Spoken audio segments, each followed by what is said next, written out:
And welcome to the Name Stuff Podcast. Is that our new jingle? I don't know. I just got your attention. Yeah. That's funny. I think I wasn't really ready, to be honest. So. Okay. What is going on, everybody? It's episode 2. If you do 2 things, isn't that like a tradition or something like that? I mean, according to Aggies, it is. Yeah, We so- are Aggies, so. I think that's a thing. Yeah. So I'm actually pretty, I knew we would do 2 episodes. I think we had the fortitude, the mental fortitude to do 2 episodes. Fortitude. That was a good word. But that was my $3 word of the day. $3. Yeah, I don't have any $5 words of the day. Okay. No, I cap out at 3. Fair. What are we drinking tonight? Oh, what do we got? We've got an Upslope Oatmeal Stout. Ooh. For those of you watching on YouTube, you can see it, but it's a sweet black can with like this tan logo on it.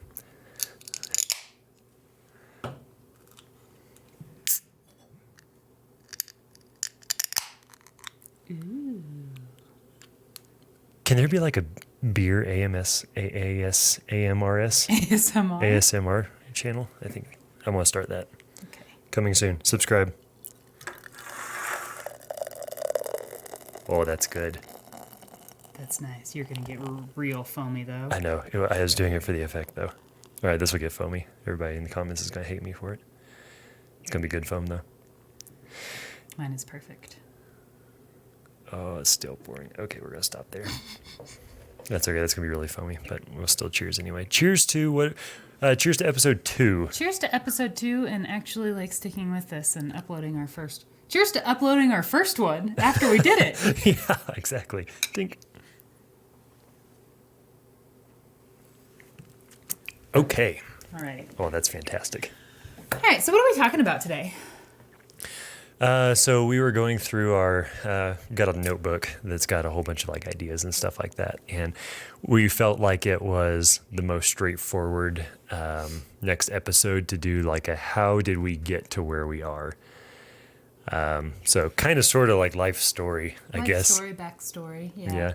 Yeah. 'Cause I think it makes sense. Yeah. I think a lot of you are watching and listening right now are probably people who've been following us in Explore Us Life and Adventure in a Backpack if you've been following for a while. And so you may know some of this, but we'll probably go back further than we really ever have on those because it was really never relevant. Oh boy. Great. I brought the rest of the beers Good over here deal. just in case we need these.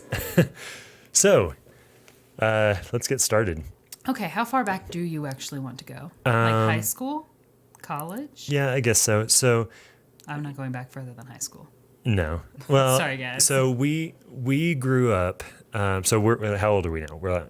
Are you 31? No, you're 30. No, I'll be 31 at the end of this month. So I'm 31. You're 30. So that's kind of the point of age reference of where we are now. But let's go back in time. So we are both. 16 years ago. We are 16 years? We've been together for 16 years? Yeah, it's been a long time, right?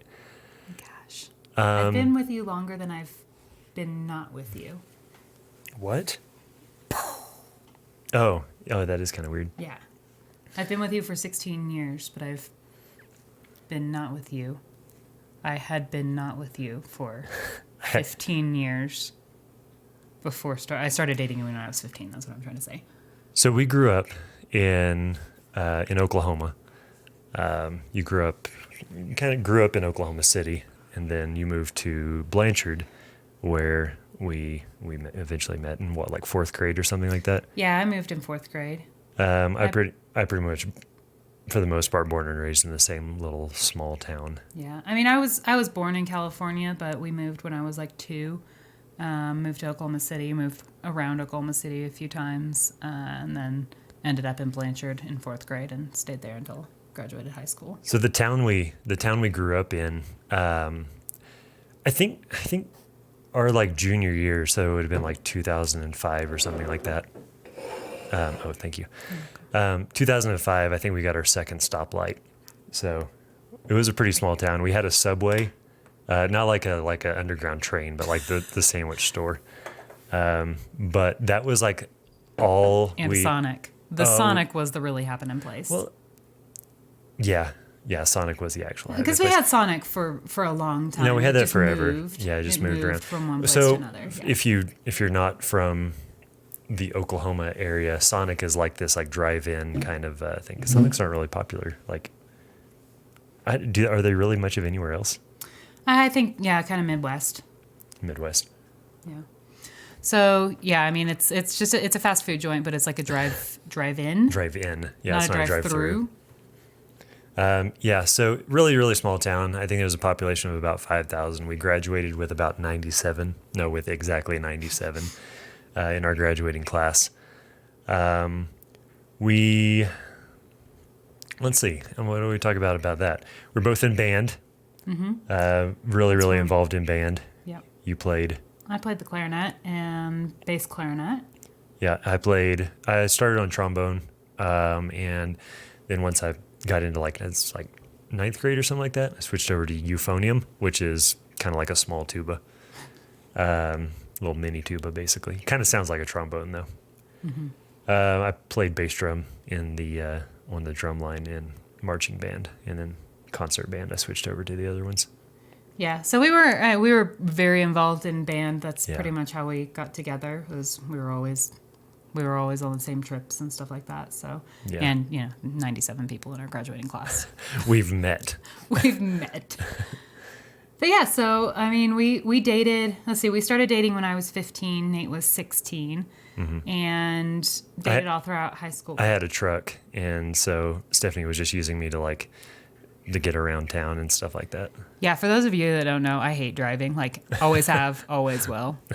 Even when I was 16. Like, fun fact, I failed my driver's test the first time. Probably the only test in my life I've ever failed. That's true. Let's talk about that. Let's talk about failed tests and stuff like that. Stephanie was a fantastic student. Absurdly, I mean, she's still absurdly smart, but always did really, really good in school. Pretty much straight A's. I think you made 1B in high school. I made 1B in high school. Yep. I, on the other hand, I was a pretty solid B minus student for the most part. I made some A's and some stuff. Made a lot of B's, a few C's. I don't think I made any D's in But I don't want to get into that. my thoughts on public education. Okay, that'll be a totally We can separate talk about episode. that in another podcast. That'll be but another episode because that could be fun. Yes. Yeah. I think that's actually in our notebook. I think it is too. So, yeah, pretty much just we started dating in 10th grade, which was 2005. And then how did that transition go? We started talking about college. Where we were going. When we started talking about college, I think we just kind of started touring colleges together and bouncing ideas off of each other and everything. It was never a question that I was going to go to college. I really, yeah, I mean, I remember going, you and me and both of our moms going on a road trip to Texas to, we visited Baylor so I was actually going for pre-med. I wanted to be a doctor, and so Baylor has a fantastic pre-med program, fantastic medical school. So I was going down to and was just interested in Baylor.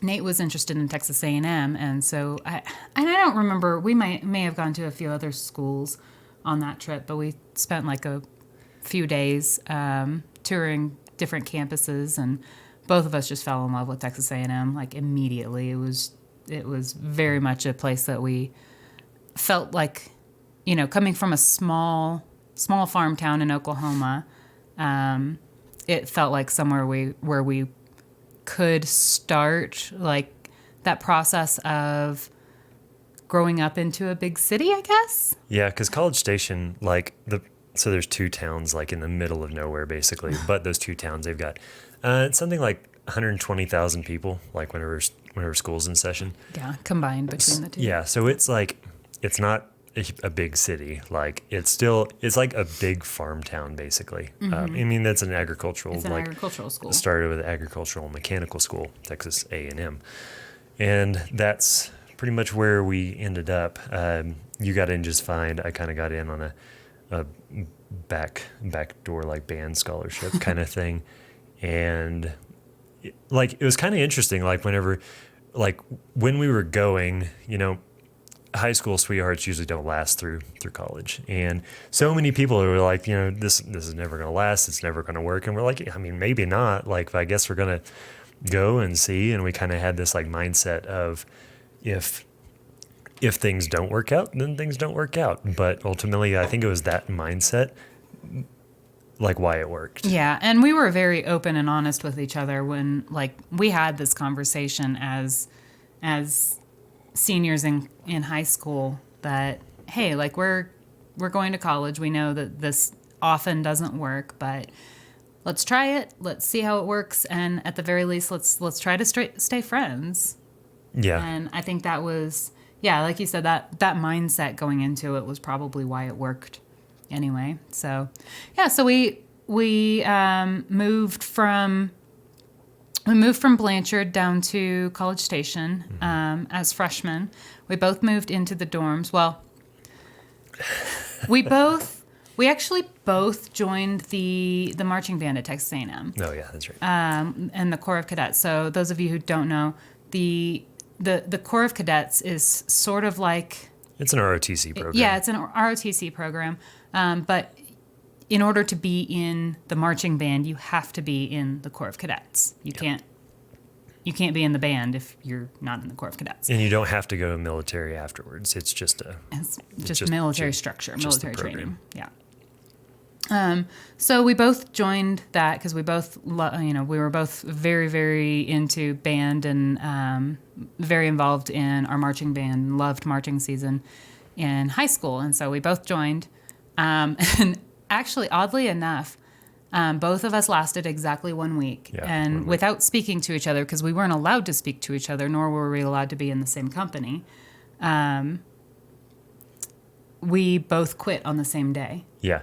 It just wasn't for us. Yeah. It was like, we loved the band aspect of it, but the whole ROTC thing just didn't, like, I don't know. It just wasn't our thing. I'm not military material. Yeah, same. And so we got out of that, and like we kind of wanted to, like, kind of hated putting marching band behind us, but like we wanted to be able to experience the college like atmosphere as a non ROTC like member. Yeah, not having to really watch your back on everything and absolutely everything you do. It's very strict, Well, it's just, it's just playing fuck games like the whole time. It's like, yeah. I mean, we'll get it. It was when I got in trouble for the way I was eating. That's when I lost it. It's like, never mind. This is stupid. But yeah, I mean, I wouldn't say it's stupid. Like I think for me, it didn't work. For us, it didn't work. But there's a lot of people that are incredibly successful with it, and I think it's a really great program. Oh, it's awesome. It's super cool. I do hate that the marching band has to be a part of that, but I joined the concert band anyway, so that I could continue my band career. Stayed in the concert band for 2 years. I quit the concert band after my second year because I graduated early. So my last year in school, I was taking all upper level classes, and most of those classes, they're offered one time and one time only. And if you have a schedule conflict, you don't get to take the class. So my options were graduate on the track that I was on, which was a year early, or stay in the band and draw out my college career just to stay in band. So I stopped, and I have not touched an instrument since. Yeah, no, same. I don't think I didn't go into concert band though. Yeah. I didn't have any interest in that. I did enjoy that. It was fun. What'd you major in, like whenever you first got into college? Well, so I think I mentioned before, I was pre-med when I started. I was on the pre-med track. My major was actually psychology. And it was about, I think it was after my first semester, I was in the pre-med society and, pretty involved with the pre-medical track.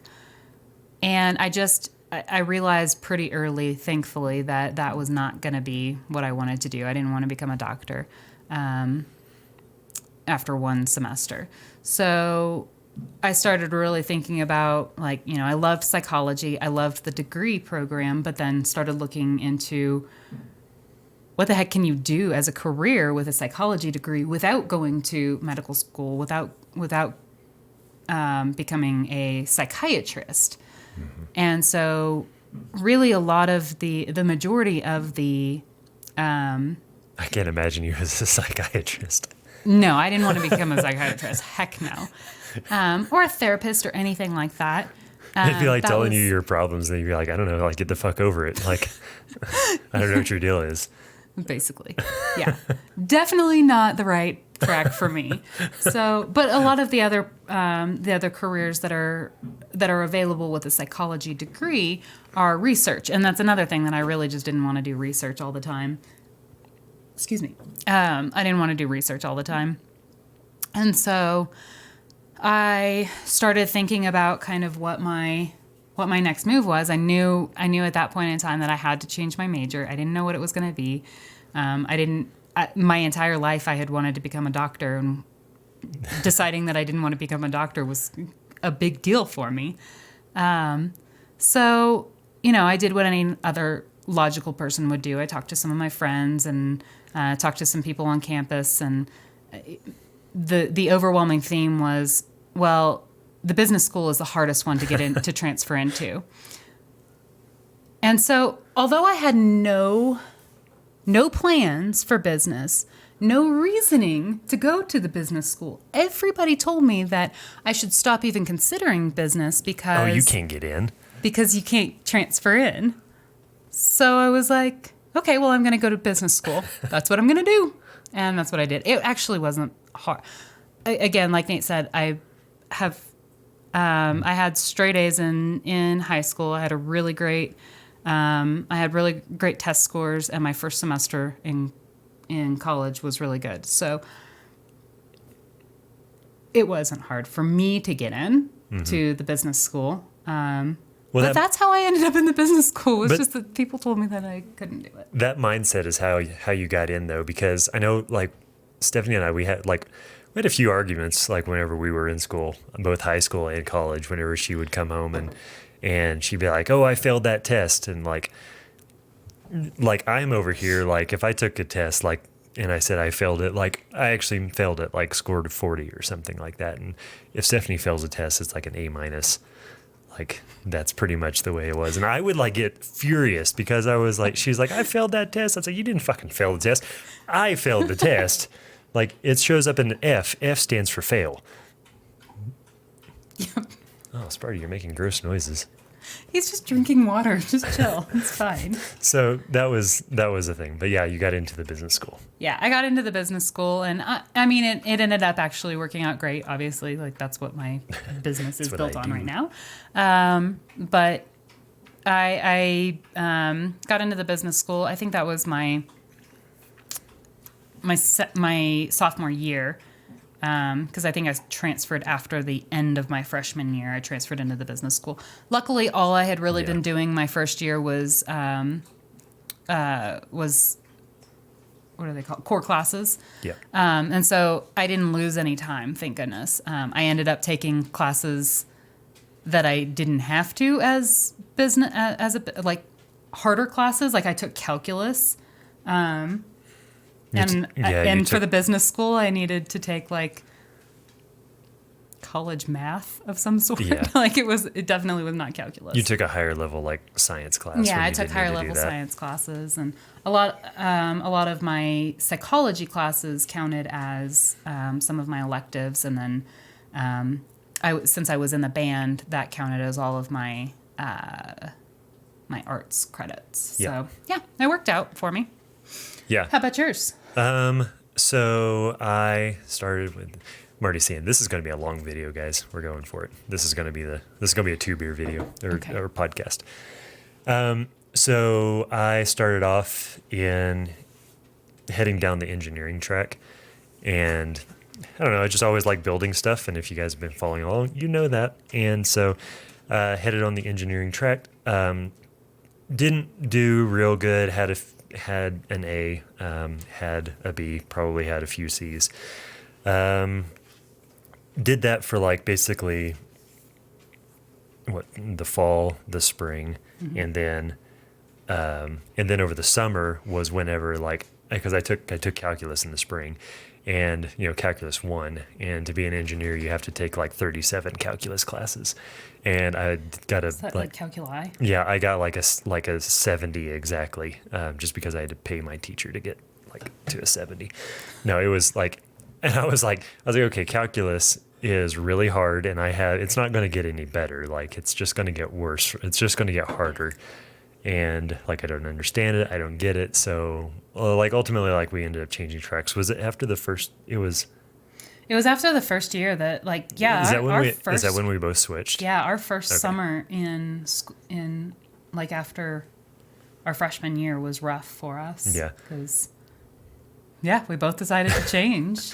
Yeah, and so it's like, I don't know. Yeah, whenever something goes wrong, it's like, well, it's like, do you foresee it getting better, or did we just see it like kind of like being stagnant or getting worse? And so, like, you pivoted. That's whenever I got out of engineering. I actually stopped. So there was a like a partnership program with Texas A&M and the junior college that was in the town next door, Blinn College, where you could do an associate's degree in fire science. So my dad was a firefighter, and we knew that going down there, and there was always my backup. Like, I was like, if calculus happens, and it happens like I anticipate it happening, then I can go down this route, and I can There's always fire science. Yeah, there's fire science. I can go that route, and then I can be a firefighter. Cool. That's also something that I was like super, super interested in, wanted to do that all growing up, everything like that. And so I transferred into that course and basically like just loved it. Like, I was actually, so with me, if I'm interested in something, I do really well in the tests and stuff like that, but I have to be interested in it. Like,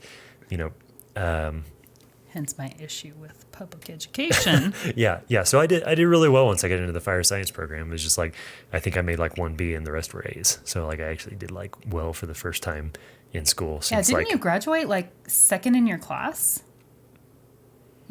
You were awarded something. Yeah, third. Okay, third. Yeah, third in your class. Yeah, and that was like that was amazing. Just seeing like how you could go from, I mean, Nathan was just so miserable his first year in college because everything was so hard. I mean, we went to a small town high school. We were not prepared for college at all. Let me just that can be part of another podcast, but we were not prepared for college at all. Even me, as a straight A student and high scoring on my test grades and stuff like that, I was not prepared for college. Well, just like kind of ranting a little bit more on that, like our school was set up to not go to college. Like, right. You were set up to go. I was encouraged not to go to college by our high school. Our high school counselor told Stephanie that she shouldn't even apply to like a big school and should just go to community college. Yeah. I was also salutatorian of our class, if that says anything. Like, a lot of the guys in our school just went straight to the oil field right after high school. So yeah. Ultimately, it just wasn't set up for it. But I mean, so going back to we'll get to that in another podcast. Going back to the fire science program, like seeing Nate go from being absolutely miserable his first year in college to graduating third in his class in fire science it was outstanding. That was just, it was so different than what I ever anticipated. Yeah. That would, we covered probably a year and a half during that time frame. Mm-hmm. And you kept trucking along with your undergrad in accounting.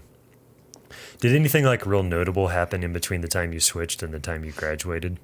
No, I mean, I think obviously going from not knowing what I was going to do to choosing a degree path and actually getting my degree in accounting, that was that was more so just like I enjoyed the classes. I enjoyed the accounting classes over any other business track. But I do think the other thing that you influenced me on a lot was once you switched to the fire science program, I knew that you would graduate a long time before me because that was that was it was an associate's degree, so it wasn't so a 2-year program. right. And so that really that really kicked me in gear to like I should probably try to graduate early. Yeah. Well, and we also took summer classes as well, so we were already kind of trying to. 5th year senior wasn't really a thing for us. No, I mean ultimately it's cheaper if you take your classes faster. And I personally didn't want to go back to Oklahoma during the summers, so it was a great excuse to stay in College Station. Yeah, so we were both on the Texas A&M water ski team, so like a competitive water ski team. And so during the summer was great, take our summer classes and then get to go out to the lake and practice for the upcoming ski season and everything like that. So it was fun being there. Like we didn't have to go back to Oklahoma. Summers in Oklahoma are horrendous, so there was no reason to go back anyway. So so wow, we spent a lot of time on college. So as I was going through the last semester of the fire science program is like this pretty intensive, like kind of hands-on fire academy.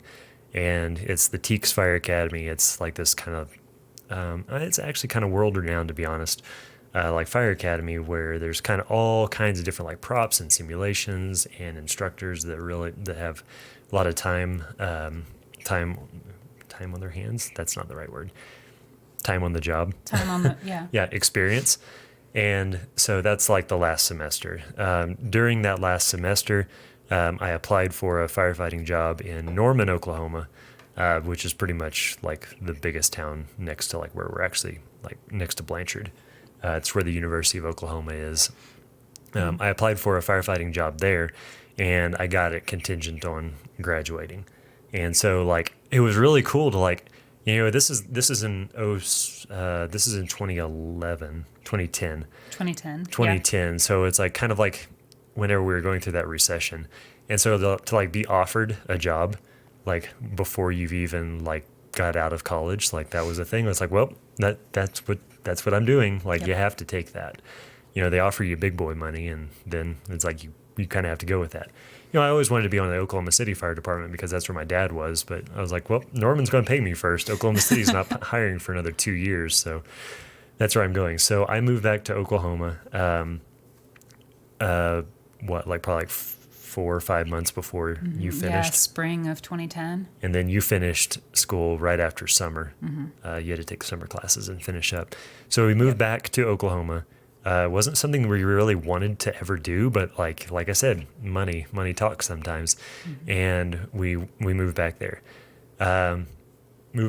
We bought a house. We moved back in with my mom and dad for 3 months while our house was finishing up being built. And then went through Fire Academy there, and basically we just stayed in Oklahoma for 4 years. I was on the fire department the whole time. You? I was actually working at a CPA firm. That was, I was working at a CPA firm in Oklahoma City. I got the job. I got the job not too terribly long after I graduated, and then it was within 2 months or so, 2 or 3 months, I think. Right? Yeah, something like that. But I was originally hired to do personal income taxes, individual income taxes. I did that for one tax season, and then the lady that was doing business income taxes for the firm left the firm, and so I got kind of just thrown into business taxes. And so turns out I loved business taxes. I loved all of the intricacies of businesses and things like that. And started actually doing some consulting. So for tax accountants, when you're not in the thick of tax season, you're kind of just figuring out what to do with the rest of your time. And so I started doing consulting for small businesses, and that actually led me. I love doing that. I love doing that much more than doing taxes. And so that led me to pursue my master's degree in business administration. I went for an MBA. And I did that. That was while we were still living in Oklahoma City. We were living in Oklahoma City. Nate was on the fire department in Norman. I was working in Oklahoma City, and I was spending my nights going to grad school for my MBA. And that took, I think that program was like a year and a half long, something like that. It was a really great program geared towards working grad students. So all of the classes were at night. So I could leave my job, go to school, and then do homework on the weekends, that kind of thing. So did that, and then I think it was right after, not too terribly long after I graduated from grad school, that we decided that we wanted to move. Well, hang on just a second. Okay. So the whole premise of this thing is like how we got to where we are. And so another thing that like contributed to where we are now is, so you were working, then you were going to grad school. I was in the fire department. But so on the fire department, we worked, so on a fire department, you typically work 24-hour schedules. So which there's 3 different shifts, and basically you split the month up between all 3 shifts. So you only work 10 days a month. And if you're at a really busy station and stuff like that's pretty much your only job. But if you're at a station that you actually get a full night's rest, or full night's rest most nights, a slower station or something like that, you can do stuff on your day off. But I got moved to a station that was a little slower, and so I was able to do stuff on my day off. And we bought a house. We bought a house for dirt cheap. Our realtor, I forgot about that. our realtor that we'd been using, she just randomly texted us out of the blue and said, "Hey, I got this house that you should put an offer in for it, but you should put an offer in for stupidly low." Yeah, I don't remember what we bought the house for, but it was, how much was that? I want to say it was like $50,000. Yeah, so I think we bought a house for like $50,000, and it needed a ton of work. But I needed something to do on my day off whenever she was at grad school, and so we bought that and then flipped it. We rented it out for something like 2 years. Yeah. And then sold it. Yeah. At a profit. Mm-hmm. So that was another thing that kind of contributed to where we are. I feel like that was relevant. Okay. Yeah. No, I agree. I just kind of forgot about that. Honestly, yeah. That was a whirlwind. But then, as time went on, we had never anticipated. Bless you. Bless you. Bless you. Bless you. Bless you. Thank you. You're welcome. So we had never anticipated moving back to Oklahoma. And then a few years in, we were like, what?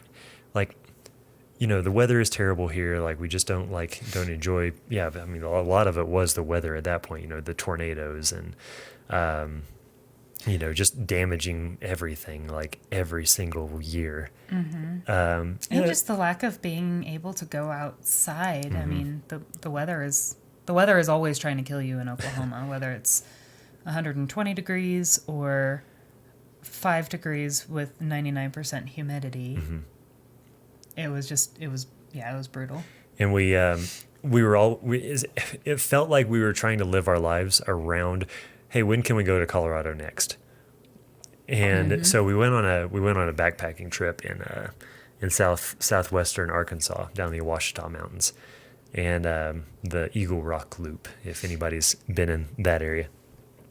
And as we were, it was I think we took 3 days. It was a 30-mile hike or something like that. And we, as you're walking that far, you just have these conversations. And Stephanie's like, what if we actually moved to Colorado?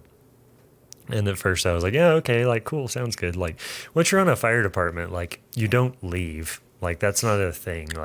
you stay there the full 25 years, get your pension, and then like that's the normal course of action. But the longer we talked about it, the longer we're like, it's like, actually, I mean, there's firefighting jobs everywhere. Like I can, we're starting to come out of this recession. Denver's hiring. So like basically like she talked me into it over the course of that hike, which ultimately which is a common theme in our relationship. That's a common thing. It's like I wanted to, but I was just scared, Yeah. So basically that. And then a year later, I don't even think it was a year later we were actually moving. I think it was 6 months later that we had bought a house in Denver. yeah. Yeah, we bought a house in Denver. I think it was in January. It was in January of 2014. We bought a house. We weren't going to move until the end of tax season. I had made an agreement with my boss that I would stay till the end of tax season in 2014, give him some time to hire somebody, give him some time for me to train somebody. And we were going to move in April. So tax season ends April 15th. We moved on April 20th, 4/20/2014. Foreshadowing. Let's see. We moved up there. We didn't have anything lined out. We just had what we had in savings. Yeah. I was still freelancing for my company, the Yes. company back in Oklahoma. I was still freelancing for them. So we had a little bit of security. We had some savings. I knew that I could work for them and remotely and make some money there. But ultimately, yeah, we just kind of up and left. Yeah, pretty much. You did that. This was a rough time, honestly. So I was also on my days off from the fire station. I was actually coaching at a CrossFit gym in Oklahoma. I kind of forgot to mention that, but another thing we were kind of hustling on. And so that was kind of like, I was doing that our last year before we left, basically year and a half. And then we moved to Colorado. Oh, that's whenever I started interning, quote unquote, interning at a CrossFit gym in Colorado. And that was what I was doing. Unpaid for the first month. We'll pay you after. We'll hire you on as a full-time trainer after the first month, kind of thing, which never happened. So that was it's fucked up. But anyway, so by the way, you should never intern at a gym. Yeah, that's a terrible idea. Well, it's not a thing. I mean, it's not a thing. Yeah. Yeah, that was. You live and you learn. So I started my own gym, literally out of our garage. Mm-hmm. I bought a couple squat racks, a few pieces of equipment, and basically started a strength and conditioning gym in our garage. You think of it, a lot of people think of like a gym. They think of like, rows of treadmills and ellipticals and stuff like that. And this gym was like fucking sweet. Like, honestly, yeah, we had a spot for 3 people to be squatting at one time, which I was doing kind of like small group training and stuff like that. And so that's really all we would really only have. I capped all the classes at 6 people. That's really all we had room for. Bad squat racks, the deadlift platforms, reverse hyper, GHD, all the bumper plates you could ask for, chains, bands, straps, rings, all the good stuff that a strength and conditioning. So cool. Yeah, it was pretty rad. And so I started that up, and I did that. It was great. It was starting to make money. I was able to get enough clients in to kind of have to make an income, make it a profitable business. But what we realized is like our bug for moving wasn't gone, because we knew that eventually we wanted to move up into the mountains. Mm-hmm. And with my work, I had been freelancing remotely for a couple of months, and during that time that he was opening his gym, I actually took a job with a cannabis company in Denver, and was their controller. And so, I mean, great job, great company. It was, again, that foreshadowing, we happened to move to Colorado on 420, and then 2 months later, I was working for a marijuana company. That was funny how that happened. That was quite funny how that happened. Because, okay, no, I want to talk about this for a second. Okay. So whenever, like you went on this interview and you came back, I think that's how that happened. Like you came back and you're like, so it seems really good and all this kind of stuff. And it's in the marijuana industry. It's in the cannabis industry.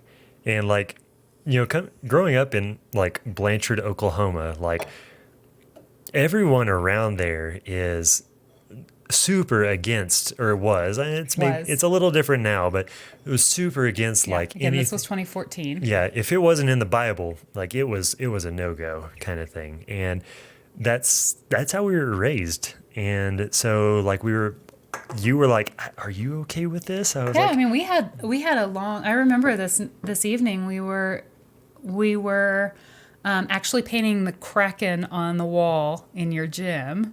His gym was called Kraken Barbell, and so we were painting a Kraken on the wall, a massive. It was awesome. Kraken. It was freaking cool. And as we were sitting there painting, we were talking. I was, kind of going through this internal struggle that I really liked I had a great interview. I really liked the women that owned the company or ran the company, and the woman that owned the company. And I really thought that this was a great opportunity, but I didn't know anything about the marijuana industry. I didn't know anything about marijuana, period. And so we were kind of talking about this, like, is this okay? Like, I didn't have anything morally against it, but it was more so just like, yeah, I mean, like Nate said, like we were just raised in that mindset of like, you don't do anything. it's a sin. That's considered wrong. Yeah. As we're sitting here drinking mass more. quantities of beer. Anyway, so we sat there and we talked about them. We both came to the conclusion. Well, and I should also mention that during that time I had two almost identical job offers. One in the cannabis industry, one that was not in the cannabis industry. And that's what we were talking about, was I wanted to go into the cannabis industry. I liked that. That one felt better. It felt right. Yep. But if cannabis was going to be something that was going to be an issue between the two of us, then I would take the other one. So ultimately we came to the conclusion that this was all in our heads and all something that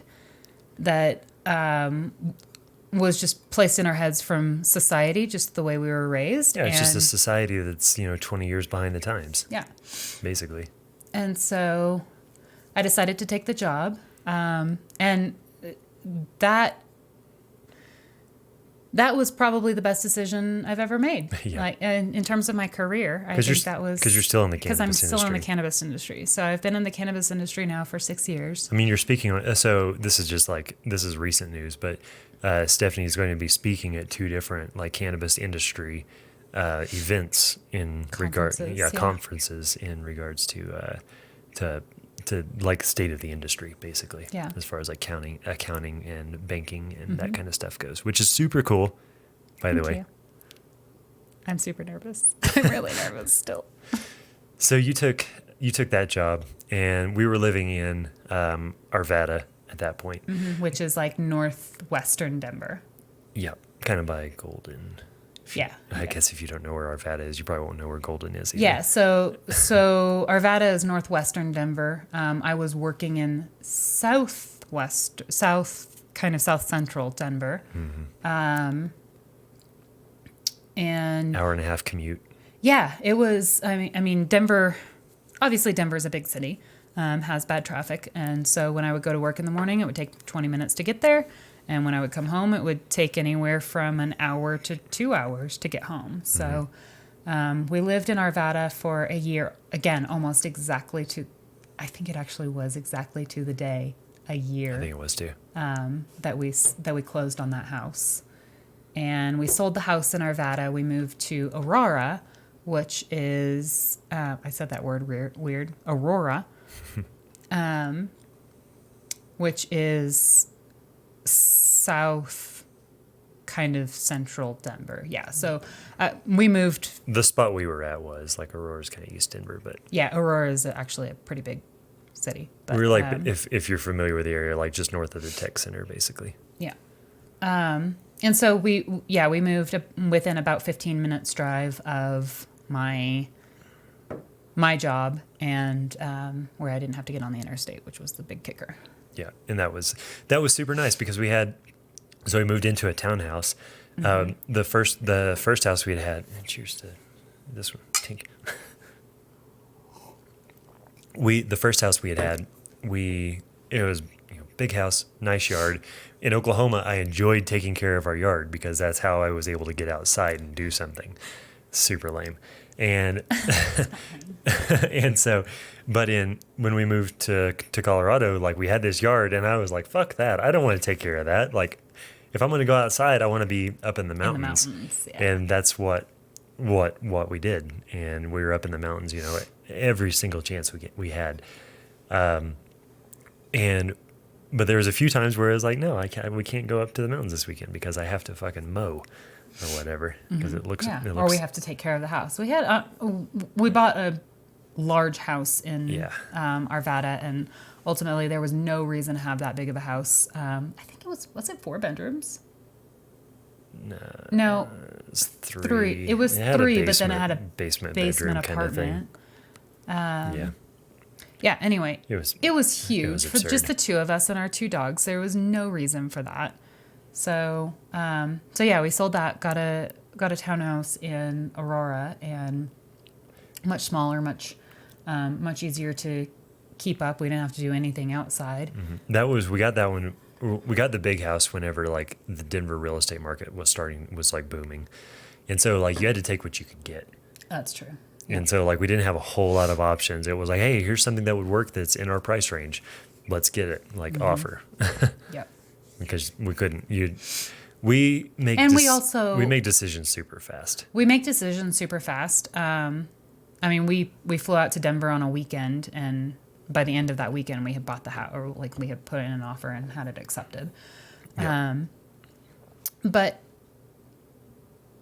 also we were coming from Oklahoma, where the status quo was a single family ranch style house, a yard, a big yard. If it's just 2 people, 3 bedrooms. if it's 2 people, you need 3 bedrooms. You needed 3 bedrooms because you need your bedroom, you need an office, and you need a guest bedroom. Yeah. Like that was how it was. But the year that we lived there, we did actually think that more people would come visit us in Denver because we lived in Denver. But anyway, in that time frame, like I think your parents came to visit us several times, which that was great. That was normal. And I'm pretty sure that's all. Yeah, your sister and Lath came up. They came up once, yeah. Yeah. But yeah, it was this thing where like it's like, why do we have such a big house? Like it's just the 2 of us. We basically bought a house for other people to come visit, in which that's not really a thing, like necessarily. Yeah, I think a lot of people, and again, that was just kind of the status quo in Oklahoma. So we thought that was how we're supposed to live in Denver. And yeah. It was great when we moved because we still had we had a 2-bedroom townhouse, so we still had that guest bedroom-esque. Mm-hmm. We had an extra bed for people to come visit, but it wasn't an extra burden on us just to be able to have a spot for somebody to come visit. Yeah, and it was a townhouse, so we didn't have to take care of a yard. The HOA did that. Mm-hmm. So that was pretty nice. Yeah, and then we lived there for a year. And then so that was where we were living when my dad passed away from cancer. Because he had been battling it for like 3 years. He got cancer whenever, like right before I retired from the Norman Fire Department. And he basically battled it the entire time, like 3 years. And that's whenever we made the big decision to like, I was like, let's see, what were you, because you're at that point. So yeah, so your job, you were able to work remotely. So you basically said, hey, either I'm going to quit or I'm going to work remotely. And ultimately they're like, yeah, cool. Like, let's try out this remote thing. I had actually just got on, I had gotten hired on another fire department, the Aurora Fire Department. And it was whenever my dad wasn't doing very well. And then, so like I was having this internal struggle with like, is that really what I want to do? Do I really want to be on the fire department? Like after like, that's ultimately like what killed dad. And so like, I was like, like maybe not. Maybe firefighting's not like the thing I want to do. Like I would much rather have a better chance of making it until I'm, 90 years old um, than trying to pursue this thing that like, just had this like passion for. But ultimately I've got a lot of passions for other stuff. Like skiing is also a big passion of mine. So basically in traveling. So we decided to pursue that. So we sold a lot of our like stuff that we had around. We put our house up for sale. We bought an RV, and then that's when we left on the road. We didn't put our house up for sale. We put our house up for rent because income property. And then we bought an RV, and then we took off. And that's where a lot of people like kind of like jumped on board with our journey. Yeah, I mean, well, that's when we kind of really started sharing everything. We've talked about like that jump a few times, but for those of you who have never heard that story, yeah, we jumped into an RV, pretty literally jumped into the RV and left Aurora and hoped for the best. I would like a round of applause for being able to make it through that story without crying. Yeah, thank you. I need a golf clap like you do, yeah. Like thing over here. Yeah, no, I think you did a great job. It's always tough telling that story. But yeah, where were we? So we got into the RV, and yeah, that was kind of the start of this, like, I don't know, the last 3.5 years. So we spent 3.5 years on the road. Oh, sorry, but the Aurora Fire Department, I actually got fired from that. Like, It wasn't I quit. Like, I was just having such a like mental like problem. Yeah. Again, like, this was towards the end of your dad's life, and I think we were all in a really rough spot, and the Aurora Fire Department was, I don't know, kind of messed up, honestly. Well, yeah, like in the way they treated you. Yeah, sure is. It was. I mean, they have a fucked up academy. Like, may the bridges I burn light my way, but they have a fucked up academy, and not getting into that like this time. Probably I probably won't ever talk about that. Yeah, there's no reason. I don't want to talk shit about that. But anyway, there's like just a fucked up thing, and I mean, honestly, I would compare it back to the Corps of Cadets. Like, just some of the things that they did were difficult just for the sake of being difficult, and some of them were blatantly incorrect. Well, some of them were blatantly illegal, but yeah. But we don't need to get into that part of it. But yeah. But ultimately, like, it was a lot of just like making your life hard just for the sake of making your life hard, similar to why we both got out of the Corps of Cadets. And I mean, it was a rough time for me as well. And it's like, I knew my dad wasn't going to live. Like, it was at that point. And so it was like, it was, you're battling with that. And then it's like, well, what if he passes away during my first year on the fire department? Because you can't really take off during your first year on the fire department. They don't. And I get that. Like, that's just the thing. But ultimately, like, it would have been the way that was working. I was like, I knew dad was going to be passing away, like, fairly soon. And then coupled with the stress of the way they ran their rookie school, it was just like this thing, like, basically just didn't mentally deal with it very well. Got fired from that. And then so basically I was like, what am I doing? Like, what am I doing? What are we doing? And then so we left, and we're like, well, we have enough money and savings that we're just going to go and we're going to figure out what we're doing. Yeah. And that's what we did. We bought an RV. We bought an RV, packed everything up, and we actually moved up to Kremling, Colorado, which is up in the mountains, kind of in a valley in between.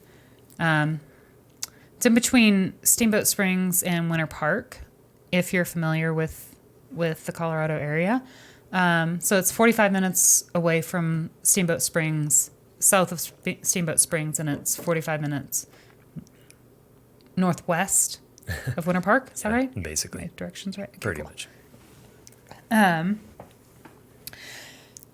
We lived up there for 3 or 4 months in the winter. Had our RV there at an RV park. And And that was kind of our first taste of. I mean, I realized for those of you that are going to say that's not living on the road, that we were just parked for 4 months. But that was our first taste of living on the road, like living in a more difficult environment. We were living in, the RV was actually relatively big. Like I think Yeah, it was a in huge RV. total, like with the slides out and everything, I think it was like 300 square feet, which is huge for. It was a 40-foot Class A motorhome. yeah. Like it was a big motorhome. Yeah, it was big. But in the winter, it costs a lot and it's very difficult to heat that big of an RV Yeah. because RVs are not made to be No. in winter in the mountains in Colorado. And so we always kept the slides. We kept the slides in for the most part, I think. Yeah, for the most part, because it was just like more, we had less drafting and stuff like that, like Yeah. the air. So the valley that Kremling is in is just like absurdly cold. Like we didn't see positive temperatures through the entire month of January. Positive temperatures Fahrenheit, not positive temperatures Celsius, which that's like negative 15 Celsius. We didn't see anything like any warmer than that. So it was really, really cold. Yeah. We were trying our best to live like basically we had X amount of dollars in savings, and so we were trying to stretch it. So we're like, well, we're just going to heat basically just the bedroom. Just the bedroom. We didn't even use our refrigerator. We just left stuff out on the cabinets because like it was 40 degrees, anywhere from 30 to 40 degrees. Once we left our bedroom, it was. Yeah, it was freezing. Freezing. Yeah, it was legitimately freezing in there. It was nice and warm in our bedroom. Like, don't feel bad for us. Like, it was it was nice and warm in the bedroom, but the rest of the RV was not. And so we were there for like 4 months or so, and before we actually started traveling because we wanted to ski. We already had ski passes. We just bought new skis or something like that, but we wanted to ski. And then so we stayed through ski season, and then we left after that. And that first year was like just this like travel. It was like starting up Adventure in a Backpack. Like we had officially started up Adventure in a Backpack. That was our original like travel blog. Like back in the day, like we documented a few like random like day trips to what was it, like Cathedral Lake in Aspen, and we did a blog post over our trip around Eagle Rock Loop in Arkansas, where we actually decided to move to Colorado. And that was kind of the start of Adventure in a Backpack, which is that's where that started. And that's kind of fun to like kind of think back on. But that entire next year basically was all about just trying to figure out what it was that we wanted to be doing. And so we're like, we're going to try to start it. We're going to do this. We're going to do a travel blog, and we're going to give it our best go and see where it's at in a year. We know you can monetize these. We would eventually like to start making money on this. So we're gonna try it. We're gonna give it a go. So we did all this stuff in Utah and Montana, and we made our way to Alaska. We toured around Alaska. My mom flew up and met us in Alaska, and so she toured around Alaska with us, and that was great for her, because she lost her husband, whatever, like 6 months prior or something like that. Yeah, a year prior, I think. Yeah. And so she went up there with us, and like that was a great experience. And we came back basically like as we were coming back south out of Alaska, like that was about like August or September.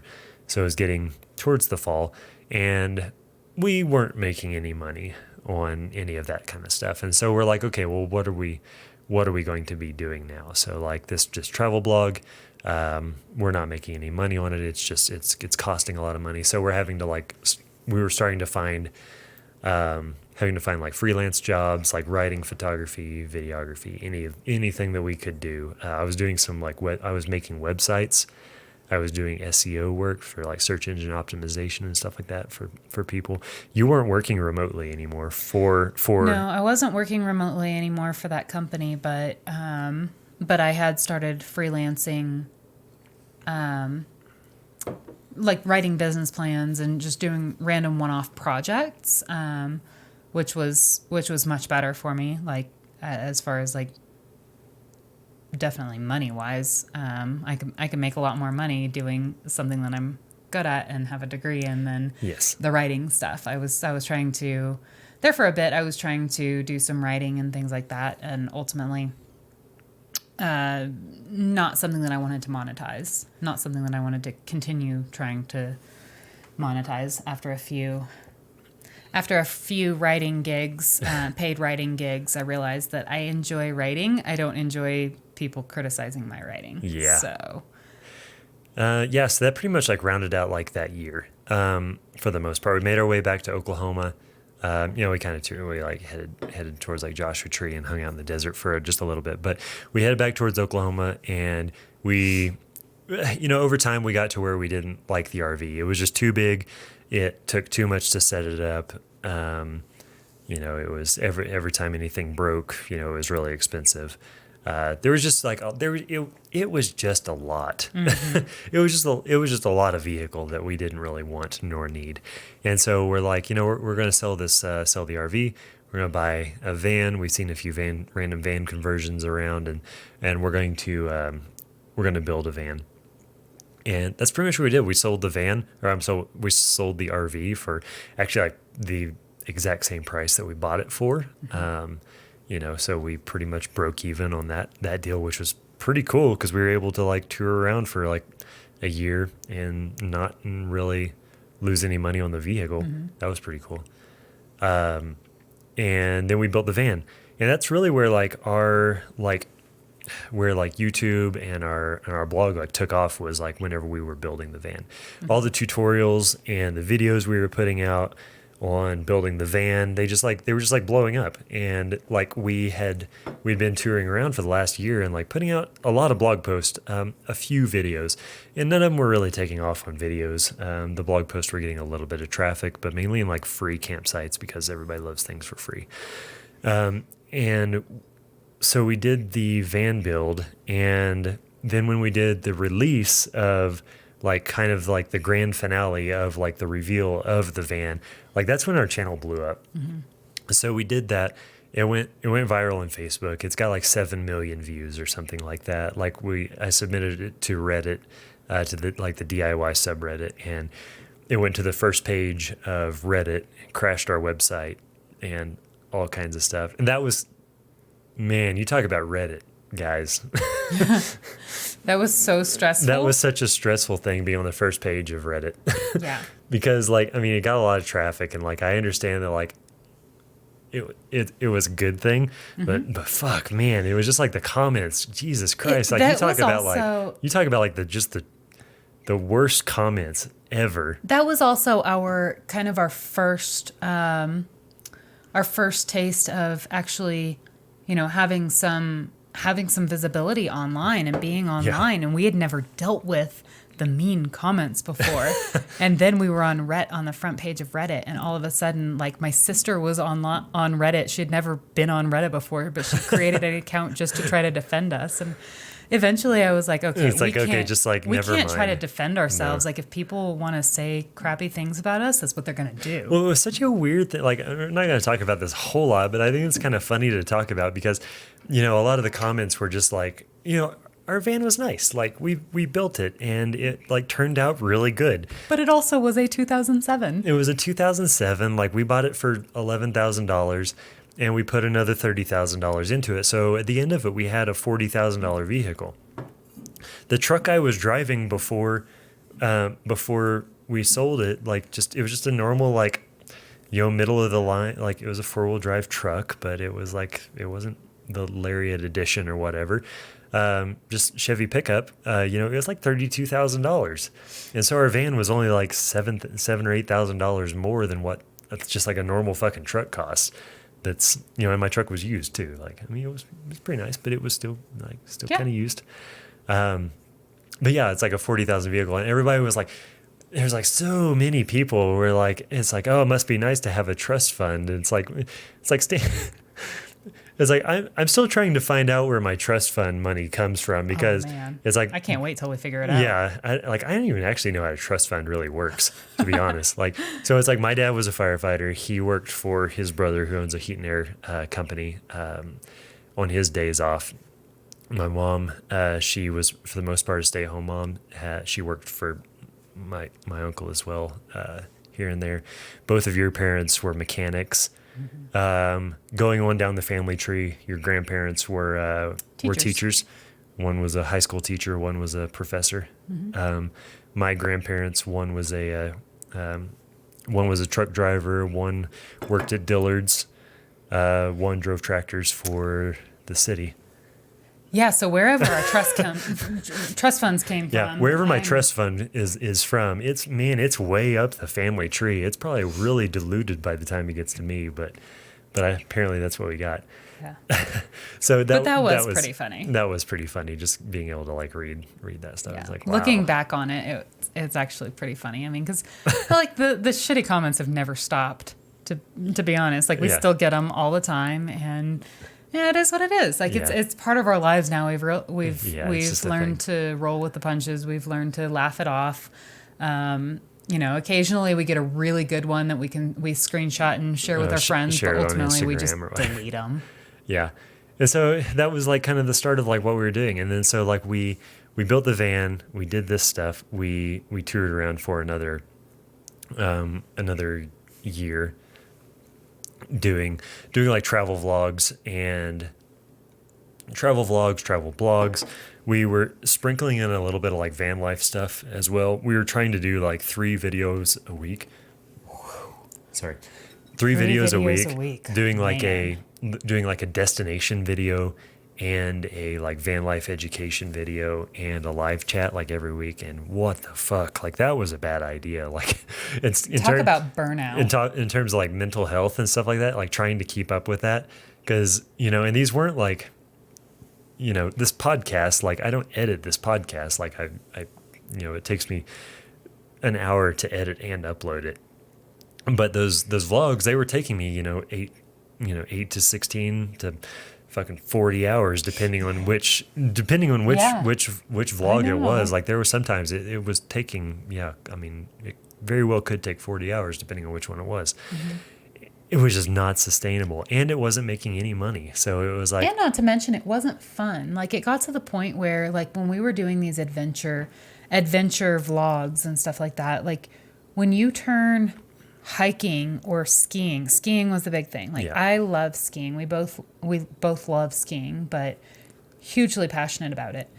And when you turn skiing into a job, all of a sudden I hated skiing. We were fighting after every day out on the slopes. Yep. It was not fun anymore. I was basically taking one lap and getting all the video shots we needed. Getting all the videos shot and then going and having a drink because I couldn't handle it anymore. Yeah, it was really stressful. And it wasn't fun.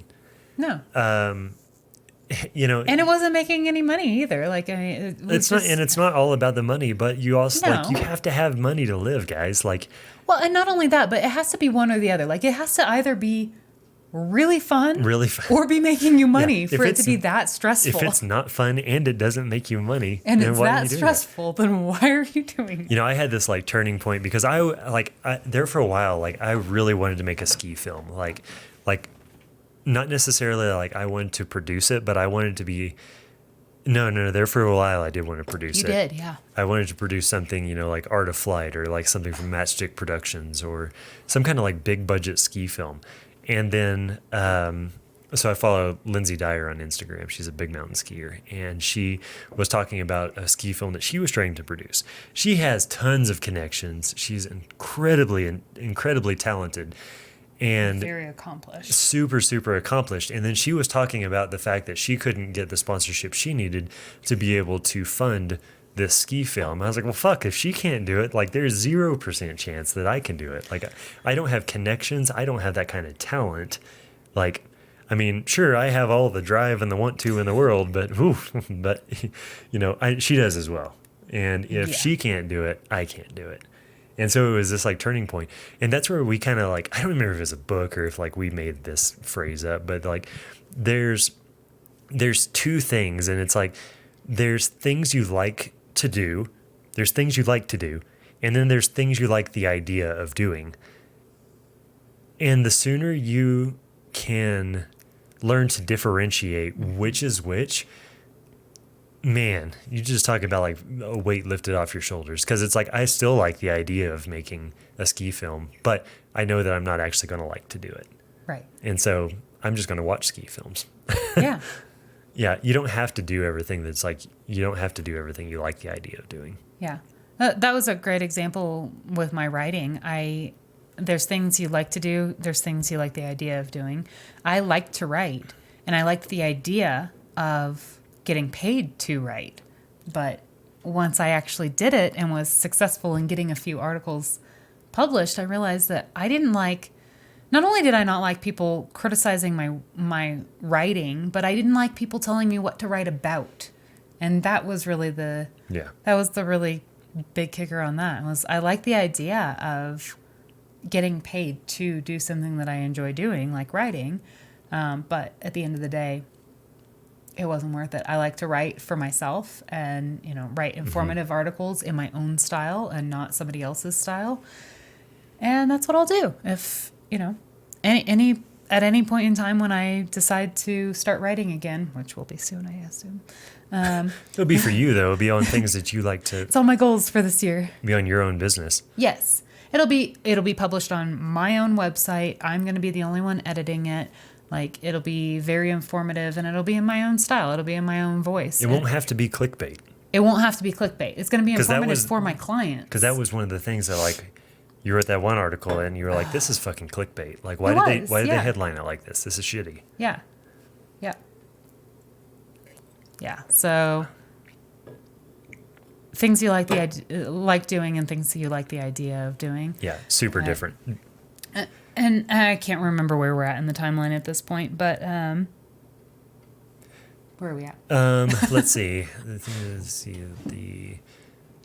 Oh yeah. So you started up your own company, Portage Consulting. Yeah. So I started Portage Consulting in 2016, technically. Mm-hmm. So in 2016, I was freelancing under Portage Consulting. And so Portage Consulting was my business. That was my goal, was to build it into more of a business. But ultimately, at that point in time, I was freelancing, taking a few jobs here and there, trying to figure out what Portage Consulting would be. Fast forward to today. Well, fast forward to 2018. 2018? Was it? Now my timelines are good. Anyway. This is a confusing thing because it was like, whenever you started Portage Consulting, it was like you were doing the freelance stuff. You were writing business plans.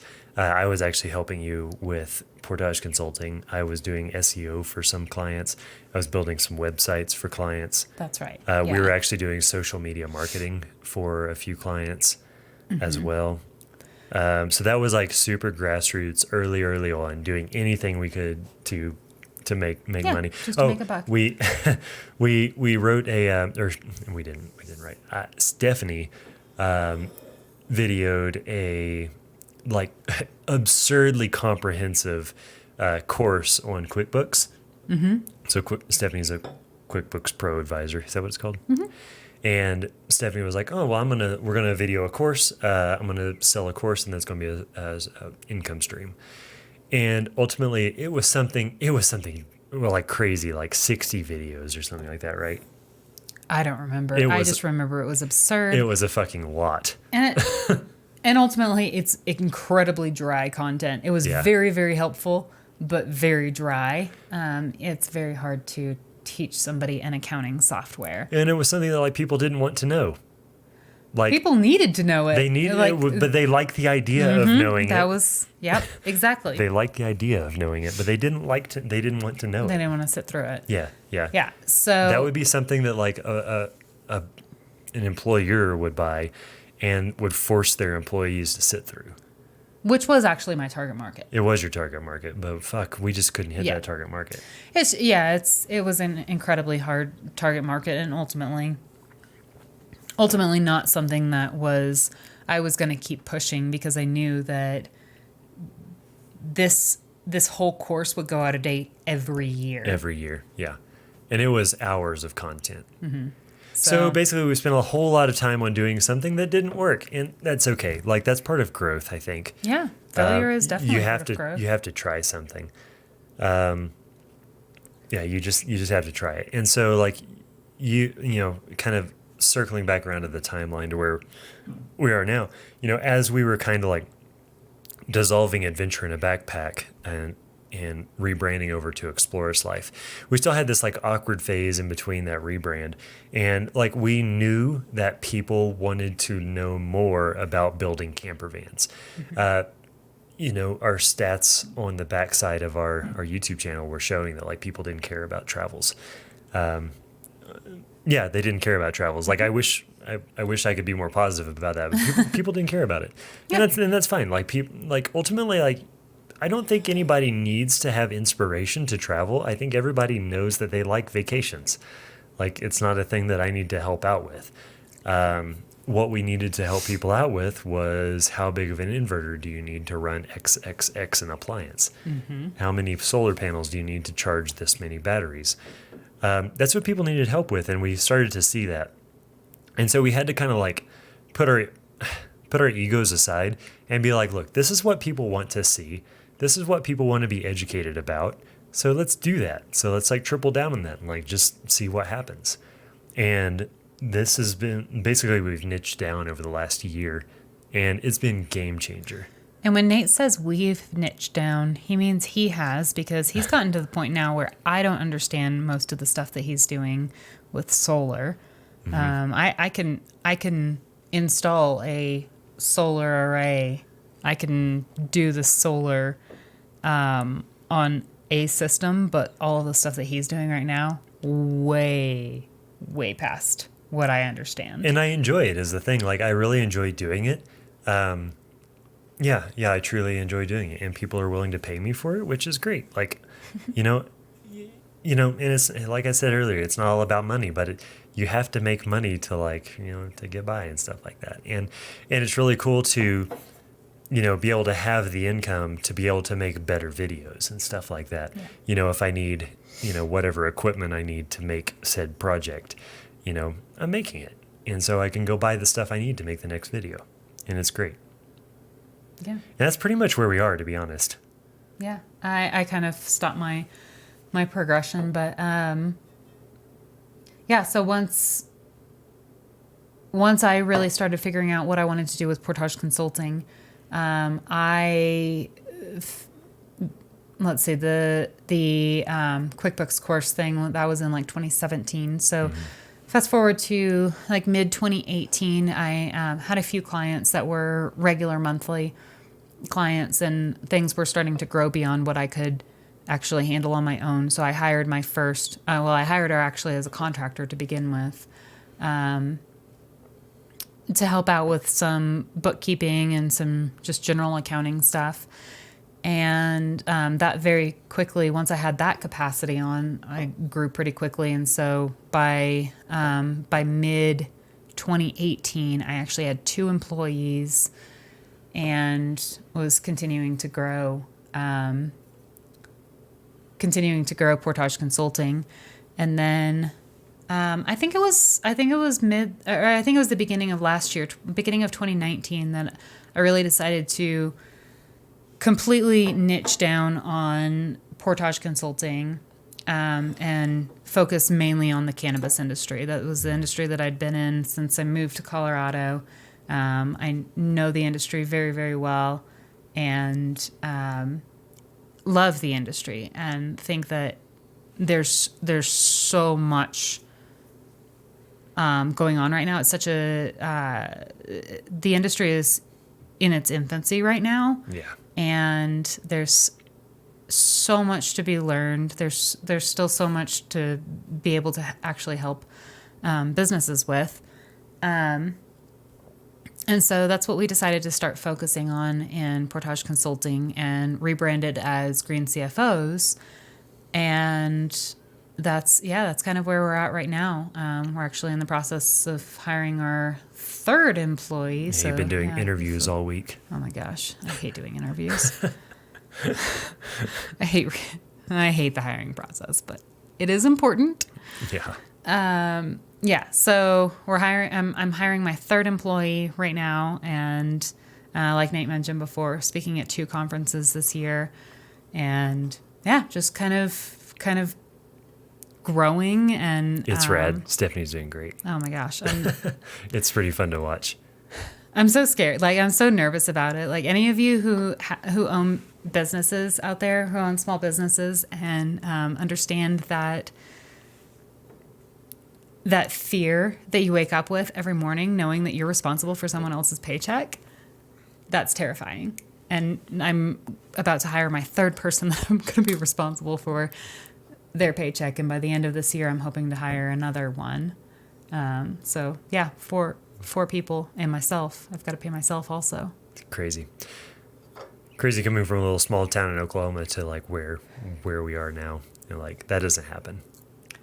It's overwhelming at times. I mean, I think a lot of you that have followed along with us for a long time have noticed some of the times that we've been completely overwhelmed and just not sure what the heck we're doing with our lives. But still don't know what we're doing. But. Oh, I have no idea what I'm absolutely overwhelmed. Like, drink way too much, and like sometimes you just gotta drink until it goes away. Until it goes away. No, we're like so much better like now than we were. Yeah, I mean, a year ago, 2 years ago, what are the cases? We're having a blast like right now, to be honest. A year ago. Man, a year ago? Well, a year ago was when we started really like going on the up and up. But yeah, a year and a half ago. Yeah. A year and a half ago, we were driving to. Oh yeah. Driving to Oceanside, California. Yeah, a year and a half ago, Stephanie had a conference call that we were trying to find. We were driving, so this was the time that we're like maybe full-time traveling isn't right for us anymore. We were leaving Moab, or we had already left Moab because we had to get to the next spot we were going to. And anyway, Stephanie had a conference call that she had to be on. We were driving through Monument Valley, so like just that super iconic stretch where Forrest Gump like stops and he's like, I think I'm done running, or whatever he says. And like we were driving through there and we couldn't even stop to take a picture, like because we had like Stephanie had to get signal to get on a conference call. And there is no signal. And there's no signal for there. Multiple hours. And so like we're in this like fucking gorgeous area of the country and like we're just had to like book it through and weren't even able to stop. So we're like, why are we even doing this? And then it was like, that was the point where it's like we had to take that realization. It's like, this is something that we like the idea of doing, but we don't actually like to do it. Yeah, it's not feasible at this point in time. Yeah. That's okay. So I don't know. It's just like to like kind of sum up this video. It's been like awesome to like, it blows our minds to like every time we kind of recap like where we've been and what we've done. And, you know, going from, you know, fighting fire to, teaching, you know, I was a firefighter, and now like people accuse me of being an electrical engineer whenever I couldn't even pass calculus back in the day. And so it's this really like super fun like progression of life, basically. Yeah. So that's it. Cheers to life. That's it. Cheers to that. I finished this off. If you hung around for this entire podcast, wow, guys, like, yeah, you're the real MVP. Yeah, super thanks for like hanging around, because this is probably going to be one of the longest podcasts that we ever do. Yeah. Can't tell where that elapsed time says. We're not quite at an hour and a half, but we're pretty close to it. That's a long time though, so we appreciate it. Yeah, thanks so much for sticking around, and we're enjoying these. We're having a blast with these, and we'll have one up next weekend as well. So yeah, see you guys. Bye.